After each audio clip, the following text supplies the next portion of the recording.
All right, we will go ahead and get started because, after all, the on-time caucus is here, and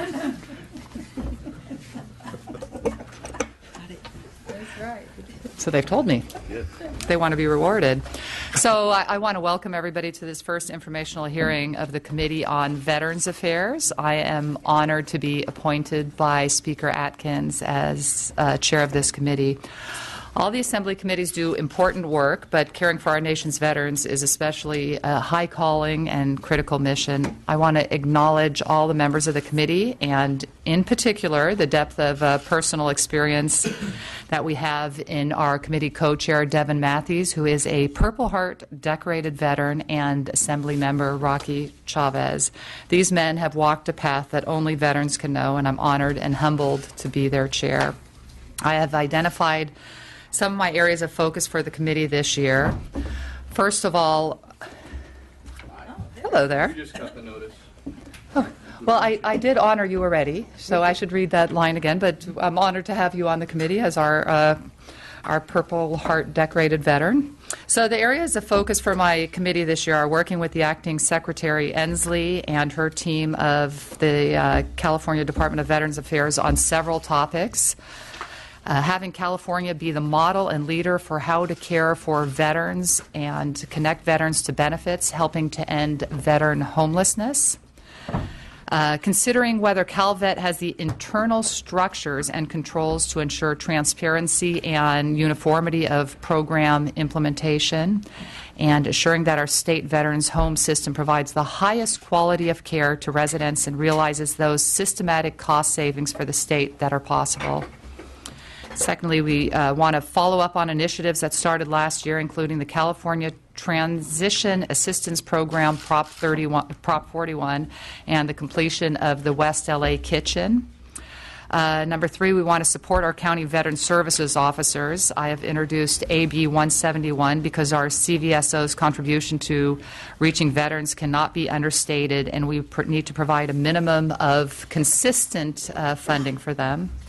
Number four, continuing the work of the CalVet Strike Force and thinking long-term about how to retain the incredible experience that strike team force members now have working side by side with Veterans Affairs claims personnel. The Strike Force and the U.S. Department of Veterans Affairs have made progress in reducing the claims backlog, but it is not time to declare victory yet. These last two items, the CVSOs and the Strike Force, generate incredible returns for a minimal, perhaps even inadequate amount of state expenditure. Today's hearing is the first of several I plan for this year to fulfill the committee's oversight role. And today we've also asked the California Department of Veterans Affairs to come and speak to us. So I would like to invite all my committee members to, if they're interested in making some remarks, and I wanted to start first with my co-chair, Devin Matthews. Jackie, thank you. It's an honor to sit on this panel and be vice chair of the committee. I'm just looking forward to getting into things, looking at how we can actually fix and continue to make sure that we do have appropriate funding and that we move our veterans into the next century and use the technology that we have to move forward and actually help people out, versus spinning our wheels saying that we are actually helping. Let's do so. Let's move forward. And, you know, as Assemblywoman Irwin stated, you know, let's make sure that the VSOs get the money they need to operate. Let's make sure CalVet is able to rebuild the infrastructure and move forward. And I think together with this committee, we'll be able to actually do those things. Thank you. Thank you, Mr. Matthews. Anybody else? All right. So why don't we invite up Ms. Debbie Ensley, the Acting Secretary.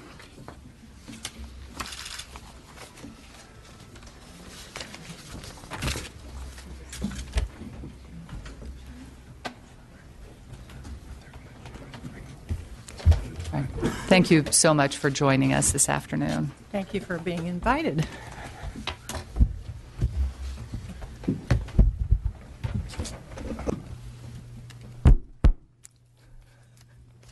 Do you want me to just start with my opening remarks? Oh, yes. Okay, thank you.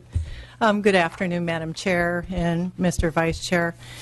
and all staff members and other committee members.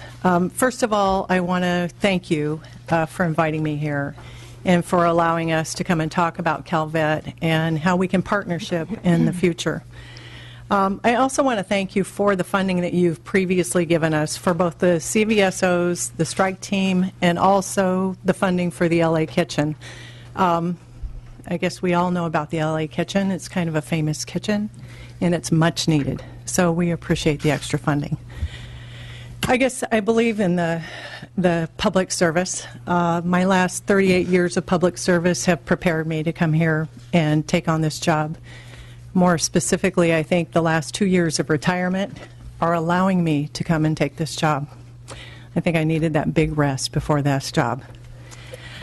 While serving as acting secretary, I will do everything in my power to clear the obstacles and distractions that interfere with our primary mission to serve the veterans, to help create the best internal structure possible to enhance our ability to provide outreach, advocacy, and services, to work collaboratively with CalVet's partners to assure the state's veterans receive information about and can take advantage of the benefits and services they have earned. I also want to ensure a family-friendly environment for my staff, one that's productive but allows them the balance of life. But these are just words. I'm a person of action and of change for the good. I'd like to share a single example with you of being a person of change and not just words. Every morning, like all staff at Veterans Affairs, I walk through the front door. One morning I walked in the front door and there was a gentleman sitting in a chair in our hallway with our guards. And I thought, well, I wonder who he is. I asked staff about it and I was told he was a veteran waiting for services. I don't think that I would want my father or my husband or my nephew sitting in some hallway waiting for services from the Vets Affairs. It was kind of like sitting in the principal's office, in my opinion, or waiting for the principal. In 2015, we will have a service center at the Vets Affairs office on 13th and O. We want to provide a full one-stop shop for veterans, regardless of where the services come from. We see it as being indifferent as to whether those services are from the federal, the state, the county, or local community. But we should be the clearinghouse to give them the services that they've earned. My charge is to use my knowledge, my training, my administrative background, my fiscal responsibility, the health policy that I have learned, and my leadership skills to improve the CalVet. It's my job to find the waste and better leverage dollars to equal more services. It's my job to assess staffing and ensure it's in the right place with the right ratios and the right levels. It's my job to make prudent decisions of which initiatives will go forward. And we will be revising the strategic plan to make sure that these goals are achieved. In the month that I've been at CalVet, I've been surprised. I'm surprised to find the need for much improvement in the infrastructure. At the same time, I'm surprised at the number of programs the staff of 3,000 are running and the $394 million available to them in the year. It's a big undertaking. I'm also surprised and delighted at the level and integrity and honesty and dedication of the staff at CalVet. I want you to know that I feel supported in this endeavor. From your support, taking the time to meet with me, and every single one of you asking me, what can we do for you? How can we help you? To the governor's office asking, what can we do to help? To the community members and to all of the different nonprofits that have asked me, what can we do to help? I believe that the right people and the right partnerships are there, and I think people are just waiting for the master plan and the call to action. I want to share one story with you before I close. It's about an individual veteran and the families that have earned services. For some, it is a debt we will have no way of ever repaying. Last week, I was visiting the Yountville home. While I was there, I was talking to the staff about the infrastructure, understanding of operations, and basically how they make the home work. The home administrator, the undersecretary, and I went to lunch and just made a quick stop in the cafeteria to grab a bite. I saw an elderly woman on a walker walking over towards me while we were having lunch, and I just assumed it was a resident coming over to say hi to us.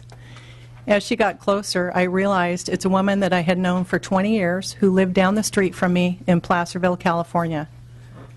She came over to me and she said to me, "If it weren't for this place, I don't know what would have happened. We had nowhere else to go." Her husband had been trimming a tree. In Placerville, we have great big oaks, and he fell out of the tree and he broke both legs. Because of his injuries, he had not only lost his business, but he eventually lost his home. They truly had nowhere else to go. It's those stories, and no other explanation is needed as to why we do the services and the things that we do. Every veteran who comes into our services is changed in some way, and hopefully for the better.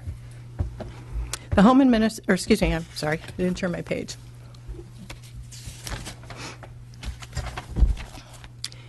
In closing, please know that I'm honored to be here. I'm grateful to both you and the Governor's Office for having the faith in me to do this job. And with that, I think I'd like to briefly introduce the staff that are the experts. Obviously, I can't give you the expertise in 30 days that you deserve, so I brought my team, and they're the people who are going to be able to tell you everything that you need to know today. First of all, we have Diane Vanderpot, Undersecretary of Veterans Homes. She will describe our 8 homes and their delivery of premier housing and long-term care to about 2,500 residents per year. J.P. Tremblay is our Deputy Secretary for Legislation, and he'll provide an overview of operations. Keith Boylan, who's sitting behind me, Deputy Secretary of Veterans Services, will provide an overview of the many CalVet programs of community outreach and assistance. Teresa Gunn is the Deputy Secretary of Home Loans, and she'll describe the many opportunities for California veterans to gain home ownership. Lindsay Sin, she's our Deputy of Women Veterans Affairs, and she'll share information about her one-of-a-kind Women Veterans Outreach Tool and how her program offers services to nearly 200,000 women veterans in California. And last but not least, Mirtha Villarreal, Deputy Secretary of Minority Veteran Affairs, will discuss her many initiatives to reach and serve California minority veterans. Again, thank you for holding this informational hearing. Our staff prepared binders for you that include a description of each of our divisions. And our goal is to be open with the legislature and with the people of California, and I look forward to actively working with you. Thank you. Thank you, Secretary Ensley. Does the committee have any questions? Right, I did have one question. Can you share with us, in your brief time that you've been with the agency, can you share with us any change initiatives that you might be looking at? I guess on a very broad scale, I probably can. One of the things that I want to do is to rebuild some of the natural things that are in all state departments. The infrastructure at CalVet has been, I don't think intentionally, but it has been ignored. I think there was such great growth because of all the hospitals just in 5 years coming on board that some of the basics that you expect in a department are not there. When you don't have that type of infrastructure, it creates problems above, and it makes people have to work harder to get the minutia done in order to do their charge. So I would say that's the biggest thing I'll be doing. The other thing I will be doing is looking at what we're putting towards resources, where we're putting our dollars, what are the services really getting for us? In other words, are we putting those dollars in the right place to serve the maximum amount of veterans in a quality environment? So I would guess first the infrastructure and secondly the assessment. Right, very good, and it's always good to have a pair of fresh eyes taking a look. Again, all right, thank you. Thank you very much. And now we are going to hear from J.P. Tremblay, or would you like to prefer to? next. Okay, Yeah. Ms. Vanderpult. Okay, Sure. Why don't we get started? All then? right, Madam Chair, Mr. Vice, members of the committee, veterans, thank you very much for giving me an opportunity to talk about the 8 veterans homes that we have here in the state of California. I myself am a veteran. I served 30 years in the Army, and upon forced retirement, looked for an opportunity of how I could serve veterans. Started off as just simply as a volunteer, and when this opportunity came along to help a group of veterans that desperately needed some help, I was just thrilled to do it. So this has really been a great learning experience for me. I've been in the position for about 18 months and have learned an incredible amount about long-term care and our veterans here in California. So very quickly, about the 8 homes, I think you might be aware. The oldest one is obviously Yountville, 130 years ago, and the newest ones were opened in October of 2013, and that's in Redding and Fresno. The homes span almost the entire expanse of this state. I think you all are pretty aware of that. And as the Secretary mentioned, we service about 2,500 veterans. We're still ramping up in West LA, Redding, and Fresno, and that seems to be, my biggest priority is making sure we continue to ramp up those houses and provide quality of care through the continuum, not only a continuum of care, but also through all of the homes. Pardon me, I have a cold, so I'm going to have to clear every now and then. I think you're fully aware, since we are a healthcare provider, in a sense, we are licensed and we are surveyed quite a bit. Just to let you know, the California Department of Public Health certifies and licenses and surveys our skilled nursing facilities, and then the Department of Social Services, our RCFE, or assisted living, and our domiciliary care. Also, that's typically on an annual basis, or if there's an incident that occurs throughout the year, they come out and will do an investigation on any kind of incidents that do occur. And then finally, the Department of Veterans Affairs, the federal VA, comes out and recognizes our homes annually as well. So we get a lot of attention, from a licensing and a surveying perspective, and that keeps us ensuring that we are up to par on regulations and state of the art. Some accomplishments from the last year. One of the things I noticed that we really needed some experienced and qualified leaders, and I'm very happy that Governor Brown has appointed several new administrators to our homes who have strong backgrounds in healthcare, and gosh, I would say well over 50% of them are veterans themselves. So it's kind of nice, and I know that the veterans in the homes do like seeing ex-military people as their care providers. We've also realized that we had 3 homes for many years, and then in the last 6 years we increased to 8 homes.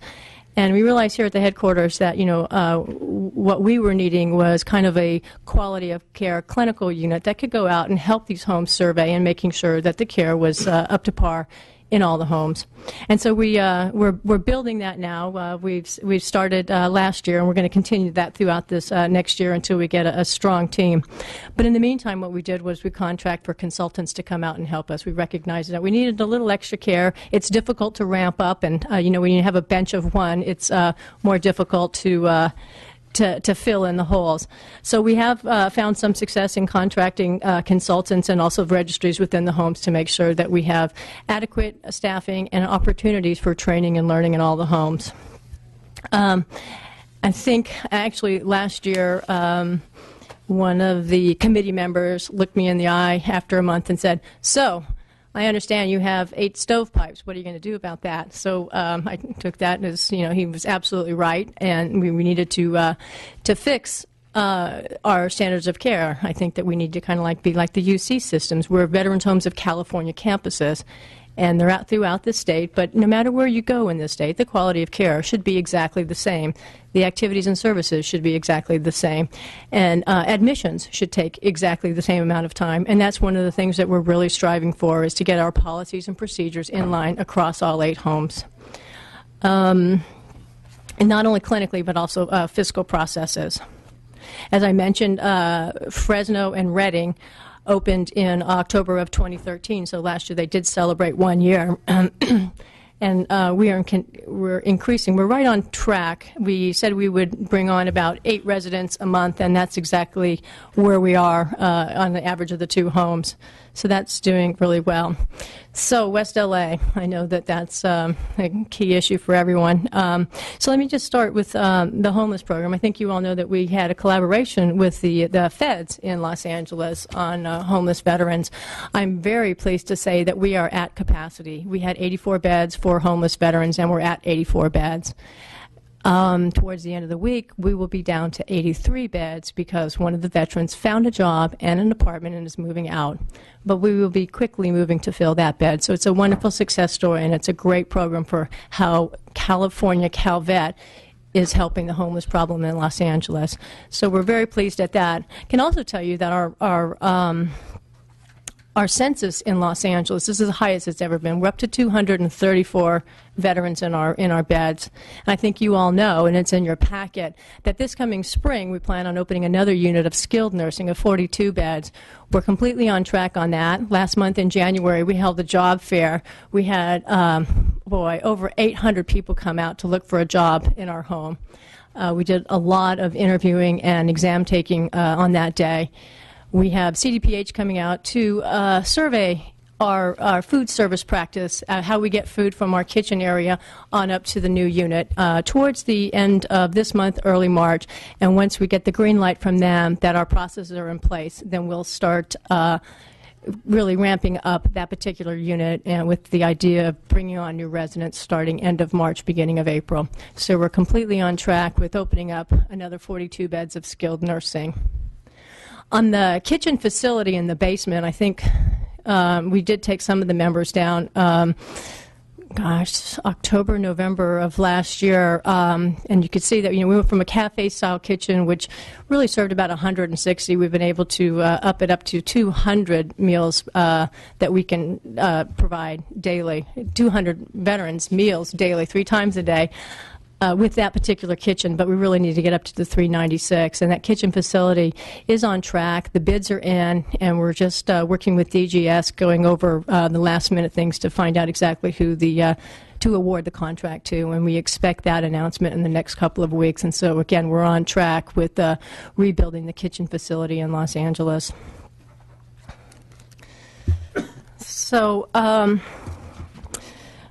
moving on, what we also noticed that over here is we had an incredibly complex admission processes in the homes, and the Yountville home took it on, something that they could take from everybody touching the packet down to getting a right team to touch the packet, and it brought us down to over 60 days before an admission, down to almost less than a week.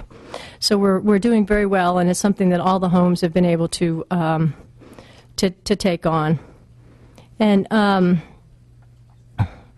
one of the things that we really strive like is, this is end of life for so many people, and whether you look at it as a continuum of care, if you started as an independent person, or if you come in right at the end at skilled nursing, this is the home for many of these people until the day they die. And what we really try to strive is not to make it have a hospital-like environment. We can call them residents, we can call them veterans, we can call them patients. But quite honestly, they are residents of our homes, and that's the way we like to approach that. And we want to make sure that they get a voice in their care. I can tell you that the people-centered approach of working with the families and working with the veterans to come up with a care plan that includes the veteran's voice or the resident's voice is really the utmost for us, and that's kind of what we're going to be achieving and striving towards next year, getting the quality of care up in the other homes so that they're living at a standard of living that is more appropriate for today's home care nursing facilities. So we have a couple other initiatives if you're interested, or if you just want to pile into questions, I'll take your lead, Madam Chair. Why don't you go ahead and talk a little bit about your initiatives? Oh, sure. Okay. Well, one of that is we recognize that with quality of care, now that we're 8 homes, we really ought to be looking at some of our metrics a little bit more deeply. We do follow there are qualities of care metrics that are taken in each of the homes, but we haven't really done a great job of putting it all together and looking at across all homes, across the spectrum of how we could maybe use some of those metrics to better our care. So performance metrics is something that I really want to focus on in 2015, and seeing if we can find better ways of looking at it, particularly in the different levels, whether it's being in the assisted living or over in the skilled nursing. So that would be one of our initiatives. And then, like I said, the person-centered care is obviously quite important to me. I think that we should all have dignity as we get older, and if you want to take a shower at 7 o'clock at night, you should be able to take a shower at 7 o'clock at night, not when the nurse says it's 3 o'clock in the afternoon and you're next on their list. So that, to me, is another very important initiative that I'd like to work on. And we'll continue to strive on ramping up the other homes and getting our standards of care all the same. Thank you very much. Thank you very much, Undersecretary Vanderplat. Do we have questions from the committee? Mr. Matthews? Ms. Brown? I was just wondering if we couldn't hear this panel out and then ask questions. It would be easier to, I think, to do it after each speaker, just to make sure that we don't forget any of our questions, if you don't mind. Okay. First off, what are your top priorities for this year going forward? Well, like I said, my top priority is continuing the ramp up of West LA, Redding, and Fresno, and getting those homes open and completely ramped up so that those communities have opportunities for their veterans. That would be my top priority. The second one is monitoring the quality of care, getting our quality of care up to a standard that I think is appropriate for our residents. I think there's always room for improvement, and that's what I want to focus on. And then finally, standardization. I think we really need to think of ourselves as a whole instead of 8 individual homes. And we worked really hard in the last year. You know, we've had we have get-togethers or conferences with all of the administrators, and we're finding that, you know, best practices amongst the homes and just sharing information has really helped us build a stronger bond and probably a better team of homes. Okay, with the standard of care, a lot of the homes have low star ratings. What is the plan to improve on that?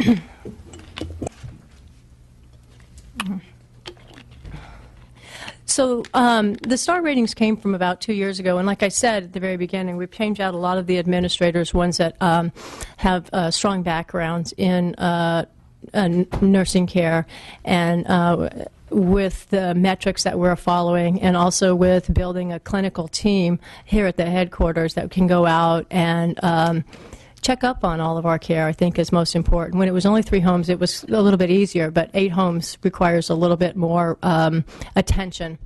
And with all of the administrators and even the skilled nursing administrators getting to know each other and working together, I've found that, you know, whatever their strengths are, I'm able to pull from that and be able to send them to other homes to help build teams. And like I said, we also had that consultant that came in that helped us with some processes and procedures.